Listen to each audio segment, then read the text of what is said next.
വിധിയെഴുത്ത് നാളെ.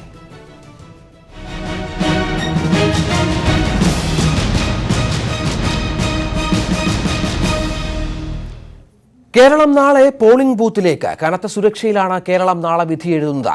പോലീസുകാരും അർദ്ധസൈനികരുമടക്കം 1,00,000-ലധികം സുരക്ഷാ ഉദ്യോഗസ്ഥർ വോട്ടെടുപ്പിനായി സജ്ജമായി.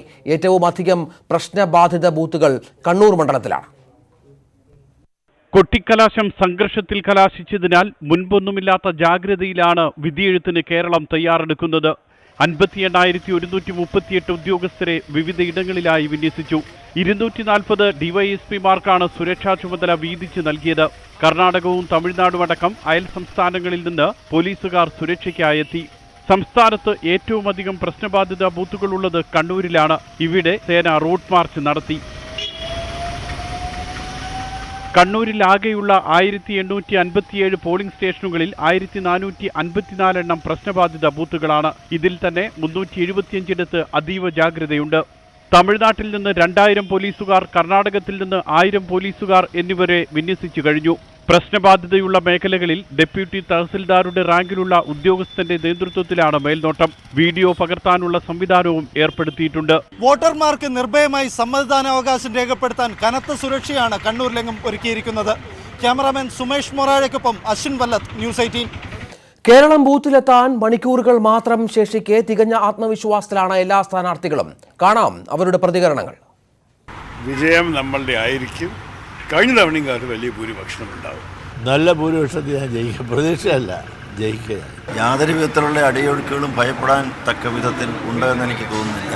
കൂടുതൽ വോട്ടുകളും കൂടുതൽ ഭൂരിപക്ഷത്തോടും കൂടി ഇടതുപക്ഷ ജനാധിപത്യ മുന്നണിക്ക് കേരളത്തിൽ നേടാൻ കഴിയുമ്പോൾ ആറ്റിങ്ങലും ആ മാലയിലെ ഒരു കണ്ണിയായി ഞങ്ങളും അങ്ങനെ ആയിക്കോട്ടെ. ചവറ മണ്ഡലത്തിൽ ഉൾപ്പെടെ ഇടതുപക്ഷത്തിന് മുൻകൈ വരുന്ന സ്ഥിതിയിലാണ് കാര്യങ്ങൾ. ഒരു വിജയം സുരക്ഷിതമാണ് എന്നുള്ളതാണ് ഇതുവരെ ഞങ്ങളുടെ വിശ്വാസം. കെ.സി. വേണുഗോപാലിന്റെ സിറ്റിംഗ് സീറ്റാണ്. സിറ്റിംഗ് സീറ്റ് നിലനിർത്തും. 7 അസംബ്ലി മണ്ഡലം ലീഡ് ചെയ്യും. കാര്യം ഞാൻ മനസ്സിലാക്കിയിടത്തോളം ഹരിപ്പാടായിരുന്നു ഒരു സ്വല്പം പുറകിൽ നിന്നിരുന്നു. അത് കവറപ്പ് ചെയ്യും. യാതൊരു സംശയവും വേണ്ട. UDFന്റെ എല്ലാ സ്ഥാനാർത്ഥികളും ജയിക്കും. കോട്ടയത്ത് നല്ല ഭൂരിപക്ഷത്തിൽ വിജയിക്കും. വോട്ടുകൾ ചെയ്യും എന്ന പൂർണ്ണമായ ഒരു വിശ്വാസമാണ് എനിക്കും പ്രവർത്തകർക്കും ഒക്കെ ഉള്ളത്. തികഞ്ഞ ആത്മവിശ്വാസം തന്നെ ഈ തെരഞ്ഞെടുപ്പിന്റെ പരസ്യ പ്രചരണം പൂർത്തീകരിക്കുമ്പോൾ എനിക്കുണ്ട്. വളരെ ആത്മവിശ്വാസത്തിലാണ്. കാരണം കൊച്ചിക്കാർക്ക് അറിയാം അവർക്ക് എന്താ വേണ്ടെന്ന്. ഇതൊരു വലിയ രാഷ്ട്രീയ പോരാട്ടമാണെന്ന് തിരിച്ചറിയാനുള്ള രാഷ്ട്രീയ ബോധം നമ്മുടെ നാട്ടിലെ ജനങ്ങൾക്കുണ്ട്.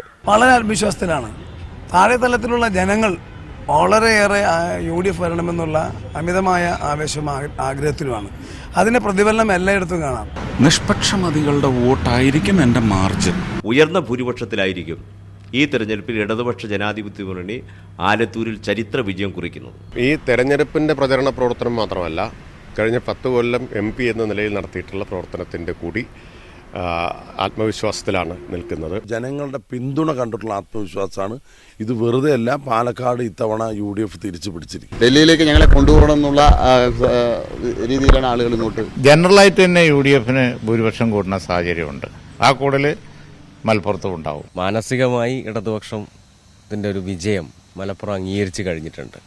പോളിംഗ് കഴിഞ്ഞാൽ, കൗണ്ടിങ് കഴിഞ്ഞാൽ പ്രദീപ് കുമാർ MLA തുടരും, MK രാഘവൻ MP തുടരും. നല്ല വിജയ പ്രതീക്ഷയാണ്. വിജയം സുനിശ്ചിതം എന്ന നിലയിൽ തന്നെയാണ് കാര്യങ്ങൾ ഇപ്പോൾ വന്നു ചേർന്നിരിക്കുന്നത്. നല്ല ഭൂരിപക്ഷത്തിന് ജയിക്കുന്ന 25,000-നും 60,000 ഇടയ്ക്ക് വോട്ടിന് ജയിക്കുന്നതാണ് ഇപ്പോഴത്തെ ഒരു അസസ്മെന്റ്. ഇവിടെ ഇടതുപക്ഷ ജനാധിപത്യ മുന്നണി നല്ല ഭൂരിപക്ഷത്തോടെ വടകര മണ്ഡലം ജയിക്കും എന്ന കാര്യം ഉറപ്പാണ്. ഈ മണ്ഡലത്തിൻ്റെ കഴിഞ്ഞ 10 വർഷക്കാലത്തെ ദുരവസ്ഥ ഓർക്കുന്ന ജനങ്ങൾ ഒരു മാറ്റം ഈ മണ്ഡലത്തിൽ ഉണ്ടാക്കുമെന്നുള്ള ഉറച്ച വിശ്വാസം കൂടിയാണ് ഞങ്ങൾ മുന്നോട്ട് പോകുന്നത്.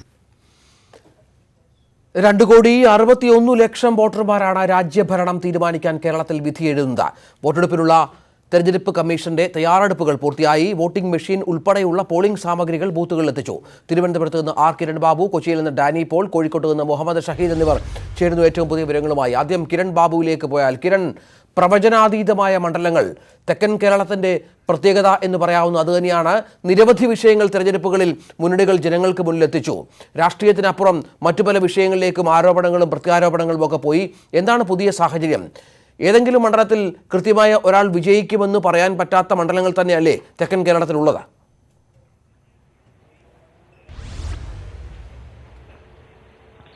രഞ്ജിത്ത്, അതുതന്നെയാണ് തെക്കൻ കേരളത്തിലെ ഏറ്റവും വലിയ പ്രത്യേകത. തെക്കൻ കേരളത്തിലെ ഒരു മണ്ഡലത്തിലും ഏതെങ്കിലും ഒരു മുന്നണിക്ക് ഞങ്ങൾ വിജയിക്കുമെന്ന് തികഞ്ഞ ആത്മവിശ്വാസത്തോടുകൂടി പറയാൻ കഴിയുന്നില്ല. എല്ലാവരും വിജയം അവകാശപ്പെടുമ്പോഴും അത്തരം ഏതെങ്കിലും ഒരു മുന്നണിക്ക് അനുകൂലമായ അല്ലെങ്കിൽ സ്ഥാനാർത്ഥിക്ക് അനുകൂലമായ ഒരു തരംഗം ഒരു മണ്ഡലത്തിലും കാണുന്നില്ല. എല്ലാ സ്ഥാനാർത്ഥികളും അതിശക്തമായി തന്നെ പ്രചരണ രംഗത്തുണ്ട്. ഇവരെല്ലാം വലിയ പ്രതീക്ഷയിലുമാണ്. പ്രത്യേകിച്ച് തെക്കൻ കേരളത്തിൽ 2 മണ്ഡലങ്ങളിൽ തിരുവനന്തപുരത്തും അതോടൊപ്പം തന്നെ പത്തനംതിട്ടയിലും ഈ 2 ജില്ലകളിൽ ശക്തമായ ത്രികോണ മത്സരം തന്നെയാണ് നടക്കുന്നത്. ഈ 2 മണ്ഡലങ്ങളിലും 3 പാർട്ടിക്കും ഒരുപോലെ വിജയപ്രതീക്ഷ പങ്കുവെക്കുകയും ചെയ്യുന്നുണ്ട്. അതോടൊപ്പം തന്നെ കൊല്ലം അടക്കമുള്ള മണ്ഡലത്തിൽ കൊല്ലത്ത് അതിശക്തമായ മത്സരമാണ് നടക്കുന്നത്. കൊല്ലം ഇക്കുറി തിരിച്ചുപിടിക്കും എന്നുള്ള ഒരു ഉറച്ച വാശിയിലാണ് ഇടതുമുന്നണി നിൽക്കുന്നത്. നിലനിർത്താൻ 100% കഴിയും എന്നൊരു ആത്മവിശ്വാസത്തിലാണ് UDF ഉള്ളത്. അതുപോലെ തന്നെയാണ് ആലപ്പുഴയിലും ഇത്തവണ 2 പേരും നേരത്തെ KC വേണുഗോപാൽ 2 തവണ തുടർച്ചയായി MP ആയിരുന്നതാണ്. അതിനുശേഷമാണ് ഇപ്പോൾ വരുന്നത്. 2 പേരും ഈ തരത്തിൽ ലോക്സഭാ തെരഞ്ഞെടുപ്പിൽ 2 പേരും പുതുമുഖങ്ങളാണ്. ആലപ്പുഴയിൽ നിയമസഭാ തെരഞ്ഞെടുപ്പിന്റെ ഒരു രീതി നോക്കിയാൽ ആലപ്പുഴയെ സംബന്ധിച്ച് ഇടതുമുന്നണിക്ക് വലിയ മേൽക്കൈയുള്ള ജില്ലയാണ്. എല്ലാ ഒരു മണ്ഡലം ഒഴികെ ബാക്കി മണ്ഡലങ്ങളിലെല്ലാം തന്നെ ഇടതുമുന്നണി സ്ഥാനാർത്ഥികളാണ് നിയമസഭയിൽ വിജയിച്ചത്. പക്ഷേ ഈ ഇടതുമുന്നണിക്ക് കഴിഞ്ഞ 2 നിയമസഭാ തെരഞ്ഞെടുപ്പുകളിലും വലിയ വിജയം നേടുമ്പോഴത്തേനും ലോക്സഭാ തെരഞ്ഞെടുപ്പുകളിൽ കഴിഞ്ഞ 2 ലോക്സഭാ തെരഞ്ഞെടുപ്പുകളിലും വിജയം നേടിയത് UDF നിന്നും KC വേണുഗോപാലാണ്. അതങ്ങനെ നിയമസഭാ തെരഞ്ഞെടുപ്പിന്റെയും ലോക്സഭാ തെരഞ്ഞെടുപ്പിന്റെയും കണക്കുകളിൽ ഇത്തരം ഒരു വ്യത്യാസമുണ്ട്. പിന്നെ KC വേണുഗോപാലിനെ പോലെ ഒരു നേതാവല്ല. ഇത്തവണ ആലപ്പുഴയിൽ വേരോട്ടമുള്ള രണ്ട് ഭാഗത്ത് നിൽക്കുന്നതും ആലപ്പുഴയിൽ വേരോട്ടമുള്ള 2 നേതാക്കളാണ്. അതാണ് ആലപ്പുഴയുടെ ഏറ്റവും പ്രധാനപ്പെട്ട ഒരു പ്രത്യേകത. ആലപ്പുഴ കഴിഞ്ഞ് കൊല്ലത്തേക്ക് വന്നു കഴിഞ്ഞാൽ കൊല്ലം മണ്ഡലം നേരത്തെ തുടർച്ചയായി കഴിഞ്ഞ 2 തവണയായിട്ടാണ് കൊല്ലം മണ്ഡലം ഇടതുമുന്നണിക്ക് നഷ്ടപ്പെട്ടത്. അതിനു മുമ്പ് P. രാജേന്ദ്രനായിരുന്നു MP ആയിരുന്നത്. P. രാജേന്ദ്രനെ പരാജയപ്പെടുത്തി 2009 UDF നിന്ന് N. പീതാംബരക്കുറുപ്പാണ് MP ആയത്. അതിനുശേഷം കഴിഞ്ഞ തവണ പ്രേമേന്ദ്രൻ വീണ്ടും MP. പ്രേമേന്ദ്രൻ മുമ്പ് കൊല്ലത്ത് MP ആയിരുന്നിട്ടുള്ള ആൾ തന്നെയാണ്. മുന്നണി മാറി പ്രേമേന്ദ്രൻ MP ആയി. പ്രേമേന്ദ്രന് ശക്തമായ സ്വാധീനം മണ്ഡലത്തിൽ ആകെയുണ്ട്. കഴിഞ്ഞ തവണ MA ബേബിയെ പോലെ പോളിറ്റ് ബ്യൂറോ അംഗമായ ഒരു മുതിർന്ന നേതാവ് മത്സരിച്ചിട്ട് പോലും വിജയിക്കാൻ കഴിയുന്ന ഒരു അവസ്ഥ ഉണ്ടായിരുന്നില്ല. എന്നാൽ ഇക്കുറി കൊല്ലം ജില്ലാ സെക്രട്ടറിയായി നേരത്തെ പ്രവർത്തിച്ചുകൊണ്ടിരുന്ന കൊല്ലത്ത് തന്നെയുള്ള താരതമ്യേന ചെറുപ്പക്കാരനായ ഏതർത്ഥത്തിലും പ്രേമേന്ദ്രനോട് എതിരിടാൻ ശേഷിയുള്ള KN ബാലഗോപാലാണ് സ്ഥാനാർത്ഥിയായിരിക്കുന്നത്. CPM-ന്റെയും പ്രത്യേകിച്ച് ഇടതുമുന്നണി CPI-ക്കും അതിശക്തമായ സ്വാധീനമുള്ള മണ്ഡലമാണ് കൊല്ലം മണ്ഡലം. ഈ മുന്നണി ഇടതുമുന്നണി എന്ന നിലയിൽ അതിശക്തമായ പോരാട്ടമാണ് ഇടതുമുന്നണി കാഴ്ചവെക്കുന്നത്. ഇടതുമുന്നണി ഇത്രയും ചിട്ടയായ പ്രവർത്തനങ്ങൾ നടത്തുമ്പോഴും പ്രേമേന്ദ്രൻ എന്ന വ്യക്തിക്ക് ഉണ്ടാകുന്ന വ്യക്തിപരമായ വോട്ടുകളുടെ മികവിൽ ഇതിനെ മറികടക്കാനാവും എന്ന് തന്നെയാണ് UDF-ന്റെ പ്രതീക്ഷ. കൊല്ലം മണ്ഡലവും ആലപ്പുഴയിന് സമാനം തന്നെയാണ്. കൊല്ലം മണ്ഡലത്തിലെ സീറ്റുകളിലെല്ലാം തന്നെ ഇടതുമുന്നണിക്കാണ് വ്യക്തമായ മേൽക്കൈയുള്ളത്. നിയമസഭാ തെരഞ്ഞെടുപ്പിന്റെ കണക്കുകൾ പരിശോധിച്ചാൽ വലിയ ഭൂരിപക്ഷത്തിന് വിജയിക്കാൻ കഴിയുന്ന മണ്ഡലം തന്നെയാണ് കൊല്ലത്തുള്ളത്. കൊല്ലത്ത് ഇടതുമുന്നണിയുടെ വോട്ട് ബാങ്കും അതോടൊപ്പം തന്നെ മറുവശത്ത് പ്രേമേന്ദ്രൻ സ്വന്തം നിലയിൽ പിടിക്കുന്ന വോട്ടും തമ്മിലുള്ള വലിയ പോരാട്ടമാണ് കൊല്ലം ജില്ലയിൽ നടക്കുന്നത്. മറ്റൊന്ന് തൊട്ടടുത്തത് മാവേലിക്കര മണ്ഡലമാണ്. മാവേലിക്കര മണ്ഡലത്തിലും മണ്ഡലം തുടർച്ചയായി വിജയിച്ചുകൊണ്ടിരിക്കുന്ന കൊടിക്കുന്നിൽ സുരേഷാണ് UDF-ന് വേണ്ടി ഇത്തവണ വീണ്ടും മത്സരിക്കുന്നത്. കൊടിക്കുന്നിനെ നേരിടാൻ അവിടുത്തെ ഒരു MLA കൂടിയായ സ്ഥാനാർത്ഥിയാണ് ചിറ്റയം ഗോപകുമാറിനാണ് ഇടതുമുന്നണി ഇറക്കിയിരിക്കുന്നത്. ഇത്തവണയെങ്കിലും മാവേലിക്കര തിരിച്ചുപിടിക്കാം എന്നൊരു വലിയ ആത്മവിശ്വാസത്തിൽ തന്നെയാണ് ഇടതുമുന്നണി ചിറ്റയം ഗോപകുമാറിനെ പോലെ പൊതുവെ ജനസ്വീകാരനായ ഒരു സ്ഥാനാർത്ഥി ഇറക്കിയിരിക്കുന്നത്. അവിടെയും ഇതുപോലെ 2 മുന്നണിയുടെയും അതിശക്തമായ പ്രചരണ പ്രവർത്തനം നടക്കുന്നത്. അവിടെ മറ്റു ചില പ്രത്യേകതകൾ കൂടിയുണ്ട്. KPMS ഏകദേശം പരസ്യമായി തന്നെ ഇടതുമുന്നണിക്ക് പിന്തുണ പ്രഖ്യാപിച്ച ഒരു സാഹചര്യം ഇപ്പോഴുണ്ട്. KPMS-ന് പിന്തുണ മുൻകാലങ്ങളിൽ ലഭിച്ചിരുന്നത് കൊടിക്കുന്നിൽ സുരേഷ് ആണെങ്കിൽ ഇത്തവണ അത് ഇടതുമുന്നണി സ്ഥാനാർത്ഥിക്ക് ലഭിക്കാനുള്ള സാധ്യതയുണ്ട്. എന്നാൽ മറുഭാഗത്ത് KPMS-ന് ആകെയുള്ള വോട്ട് ബാങ്കിനേക്കാൾ കൂടുതൽ വോട്ടുകൾ സ്വാധീനിക്കാൻ കഴിയുള്ള NSS-ന്റെ നിലപാട് കൊടിക്കുന്നിൽ സുരേഷിന് അനുകൂലമായാണ്. പ്രത്യേകിച്ച് ചങ്ങനാശ്ശേരി അടക്കം വരുന്ന മണ്ഡലമാണ് മാവേലിക്കര. അതുകൊണ്ട് തന്നെ ആ തരത്തിൽ രാഷ്ട്രീയ പോരാട്ടത്തിനപ്പുറം ഇത്തരം സമുദായ സംഘടനകളുടെ ഒരു അഭിമാന പോരാട്ടത്തിന്റെ അല്ലെങ്കിൽ അവർ അഭിമാനമായി കാണുന്ന ഒരു മത്സരം കൂടി അവിടെ നടക്കുന്നുണ്ട്. ഇത്തരം ചില രാഷ്ട്രീയത്തിനപ്പുറമുള്ള ഇത്തരം ചില സ്വാധീനങ്ങൾ കൂടി വോട്ടിനെ ബാധിക്കുന്ന സ്വാധീനം കൂടി ഉണ്ടാവാൻ സാധ്യത ഉള്ള ഒരു മണ്ഡലമാണ് ഇത്തവണ മാവേലിക്കര. അത് കഴിഞ്ഞാൽ ആറ്റിങ്ങൽ മണ്ഡലമാണ്. ആറ്റിങ്ങൽ മണ്ഡലത്തിൽ കഴിഞ്ഞ മുൻകാലങ്ങളിലെ ഇടതുമുന്നണിയെ സംബന്ധിച്ച് കേരളത്തിൽ ഏറ്റവും സേഫാണ് എന്ന് അനായാസമായി വിജയിക്കാൻ കഴിയുന്ന ഒരു മണ്ഡലമാണ് ആറ്റിങ്ങൽ മണ്ഡലം. മുൻകാലങ്ങളിലെല്ലാം അത്ര അനായാസമായിട്ടാണ് വിജയിക്കാൻ കഴിയുന്നത്. കഴിഞ്ഞ തവണയടക്കം വലിയ ഭൂരിപക്ഷത്തിലാണ് ബിന്ദുകൃഷ്ണ മത്സരിച്ചിട്ടും സമ്പത്ത് ജയിച്ചത്. 3ാം തവണയുമാണ് ഇപ്പോൾ സമ്പത്ത്. അതിന് മുമ്പ് ഒരു തവണ MP ആയതിനു ശേഷം 3ാം തവണയാണ് വീണ്ടും തുടർച്ചയായി 3ാം തവണയാണ് സമ്പത്ത് മത്സരിക്കുന്നത്. സമ്പത്തിനെ ഇക്കുറി എങ്ങനെയും ആറ്റിങ്ങൽ തിരിച്ചുപിടിക്കുക എന്നുള്ള ലക്ഷ്യത്തിൽ തന്നെയാണ് ആറ്റിങ്ങലിലെ സാമുദായിക സമവാക്യങ്ങൾ സംവിധാനങ്ങൾ അടക്കം പരിശോധിച്ചുകൊണ്ട് അവിടെ സ്വാധീനം ചെലുത്താൻ കഴിയുന്ന അടൂർ പ്രകാശിനെ UDF പരീക്ഷിച്ച് വളരെ മുമ്പ് തന്നെ അടൂർ പ്രകാശിന്റെ കാര്യത്തിൽ ഒരു തീരുമാനമെടുക്കുകയും അടൂർ പ്രകാശ് പ്രാഥമികമായ പ്രവർത്തനങ്ങൾ അവിടെ നടത്തുകയും ചെയ്യുന്നു. മുൻകാലങ്ങളിൽ നിന്ന് വളരെ വ്യത്യസ്തമായി ഇക്കുറി കോൺഗ്രസിന്റെ ഭാഗത്തു നിന്നും ഇടതുമുന്നണിയെ പോലെ തന്നെ ചിട്ടയായ ഒരു പ്രവർത്തനം മറ്റ് മണ്ഡലങ്ങളെ അപേക്ഷിച്ച് ചിട്ടയായ ഒരു പ്രവർത്തനം അടൂർ ആറ്റിങ്ങൽ മണ്ഡലത്തിൽ നടക്കുന്നുണ്ട്. കോൺഗ്രസും തികഞ്ഞ ആത്മവിശ്വാസത്തിലാണ് ഇക്കുറി തിരിച്ചു പിടിക്കാൻ കഴിയും എന്നൊരു ആത്മവിശ്വാസം കോൺഗ്രസിനുണ്ട്. പക്ഷേ സമ്പത്തിന് ആ മണ്ഡലത്തിലുണ്ടായ വ്യക്തിബന്ധം, സമ്പത്ത് കുടുംബപരമായി ആ മണ്ഡലത്തിലുണ്ടായ ബന്ധം, അതിനോടൊപ്പം തന്നെ പാർട്ടിക്ക് ശക്തമായ വേരോട്ടമുണ്ട്. CPM-ന് അതിശക്തമായ രീതിയിൽ വേരോട്ടമുള്ള സംഘടനാ സംവിധാനമുള്ള ഒരു മണ്ഡലമാണ് ആറ്റിങ്ങൽ. അതുകൊണ്ട് തന്നെ ഏതെല്ലാം തരത്തിൽ വെല്ലുവിളി അടൂർ പ്രകാശിന്റെ ഭാഗത്തു നിന്ന് ഉയർത്തിയാലും ഈ വെല്ലുവിളിയെല്ലാം മറികടക്കാം എന്നുള്ള പ്രതീക്ഷയാണ് ആറ്റിങ്ങൽ ഇടതുമുന്നണിക്കൊപ്പം. ഒപ്പം തെക്കൻ കേരളത്തിലെ ഏറ്റവും പുതിയ വിവരങ്ങൾ, തെരഞ്ഞെടുപ്പുമായി ബന്ധപ്പെട്ട ട്രെൻഡുകളടക്കം പങ്കുവച്ചത്. കൊച്ചിയിൽ നിന്ന് ഡാനി പോളും ചേരുന്നു. ഡാനി, കൊച്ചി മധ്യ കേരളത്തിലെ സംബന്ധിച്ചിടത്തോളം അവിടെയും വാശിയേറിയ പോരാട്ടങ്ങൾ നടക്കുന്ന കുറേയേറെ മണ്ഡലങ്ങളുണ്ട്. പക്ഷേ ചില മണ്ഡലങ്ങളിലെങ്കിലും UDF തങ്ങളുടെ അപ്രമാദിത്യം പറയുന്നുണ്ട്. തുടർച്ചയായി UDF ജയിച്ചുകൊണ്ടിരിക്കുന്ന മണ്ഡലങ്ങളുള്ള സ്ഥലം കൂടിയാണ് മധ്യ കേരളം. അപ്പോഴും അവിടെയും പോരാട്ടം കാഴ്ചവെക്കാൻ ഇടതുമുന്നണിക്കാവുന്ന സാഹചര്യവും ഒരുങ്ങിയിരുന്നു ഈ പ്രചരണ കാലത്തുടനീളം. എന്താണ് മധ്യ കേരളത്തിലെ സാഹചര്യം? പൂർണ്ണമായും പോളിംഗിന് സജ്ജമായി കഴിഞ്ഞോ മണ്ഡലങ്ങൾ?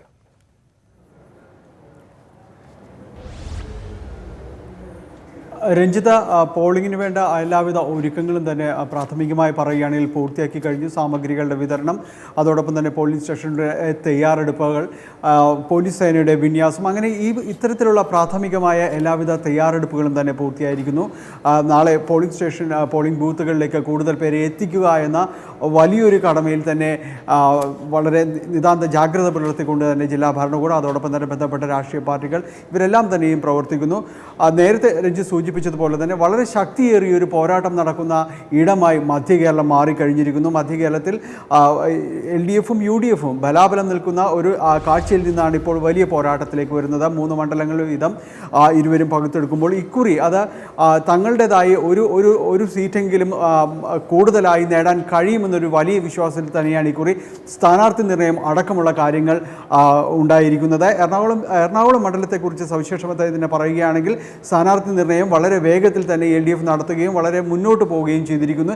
ഏത് വിധേനയും എറണാകുളം മണ്ഡലത്തിൽ കൊടി നാട്ടുക എന്ന ലക്ഷ്യത്തോടു കൂടിയാണ് LDF തങ്ങളുടെ ക്യാമ്പയിൻ തന്നെ ആരംഭിച്ചത്.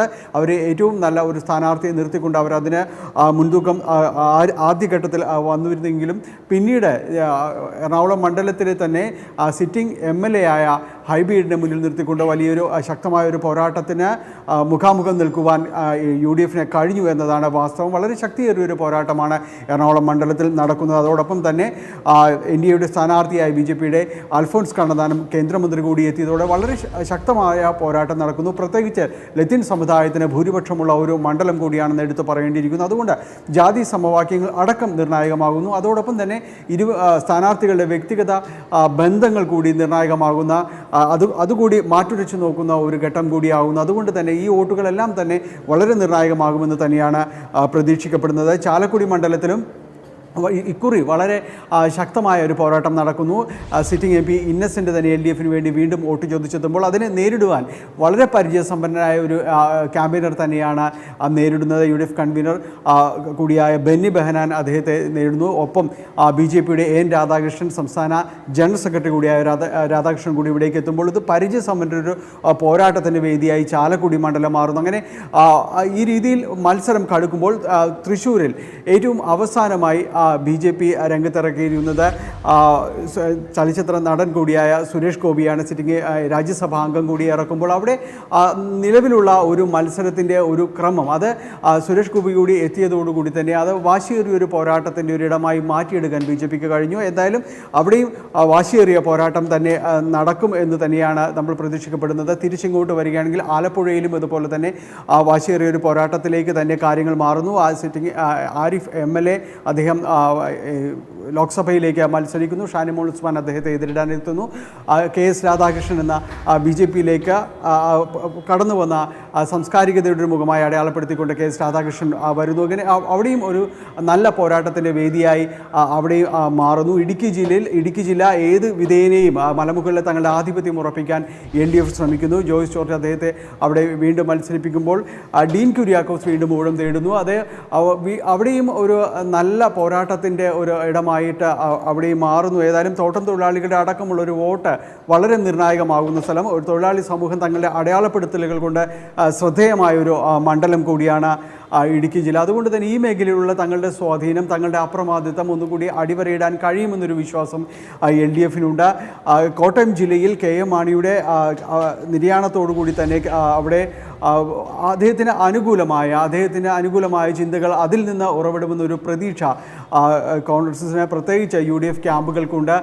പക്ഷേ മത്സരങ്ങൾ പ്രവചനാതീതം ആകുമെന്ന് തന്നെയാണ് കോട്ടയം ജില്ലയിലും പ്രതീക്ഷിക്കുന്നത്. കാരണം PC തോമസ് അടക്കമുള്ളവർ മത്സരരംഗത്തേക്ക് വരുമ്പോൾ അദ്ദേഹത്തെ കൂടി ഉൾപ്പെടുത്തിക്കൊണ്ടുള്ളൊരു മത്സരം, പ്രത്യേകിച്ച് കോട്ടയത്തിൻ്റെ രാഷ്ട്രീയം വളരെ നന്നായി കൈകാര്യം ചെയ്യുന്ന വാസവൻ കൂടി LDFിൻ്റെ ക്യാമ്പയിനറായി വരുമ്പോൾ ഇവിടെയെല്ലാം തന്നെ പരിചയസമ്പന്നരൊരു പോരാട്ടമാണ് മധ്യകേരളത്തിൽ പൊതുവായി. തീർച്ചയായും മധ്യകേരളത്തിലെ ഒരു ചിത്രം അതാണ്. മണ്ഡലങ്ങളിൽ കടുത്ത പോരാട്ടം നടക്കുന്ന സാഹചര്യമുള്ള പല മണ്ഡലങ്ങളുമുണ്ട്. പ്രവചനാതീതമാണ് കാര്യങ്ങളെന്നും ഡാനി പോൾ കൃത്യമായി റിപ്പോർട്ട് ചെയ്യുന്നു. കോഴിക്കോട് നിന്ന് മുഹമ്മദ് ഷഹീദിലേക്ക് പോയാൽ, മുഹമ്മദ് ഷഹീദ്, രണ്ട് മുന്നണികളും പ്രതീക്ഷയർപ്പിക്കുന്ന മണ്ഡലങ്ങൾ, സിറ്റിംഗ് സീറ്റുകൾ അടക്കമുണ്ട്. പക്ഷേ അപ്പോഴും പോരാട്ടം വിവിധ വിഷയങ്ങളിലൂന്നിയായിരുന്നു. അക്രമ രാഷ്ട്രീയവും അടക്കം ചർച്ചയ്ക്ക് വന്നു.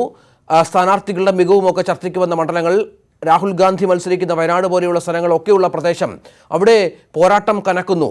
എന്ത് പ്രഭാവം, ഏത് സീറ്റുകളെ ബാധിക്കും, അല്ലെങ്കിൽ വിജയം ഉറപ്പിക്കാൻ കഴിയുന്ന മണ്ഡലങ്ങൾ, ആ രീതിയിൽ വിലയിരുത്താൻ കഴിയുന്ന മണ്ഡലങ്ങളുണ്ടോ, അല്ലെങ്കിൽ സ്ഥാനാർത്ഥികളുടെ മികവടക്കം പ്രചരണത്തിന് വന്ന വിഷയങ്ങളടക്കം വല്ലാതെ സ്വാധീനിക്കുന്ന മണ്ഡലങ്ങൾ, ഇതിനെയൊക്കെ ഒന്ന് ചുരുക്കി വിലയിരുത്തി പറയാമോ?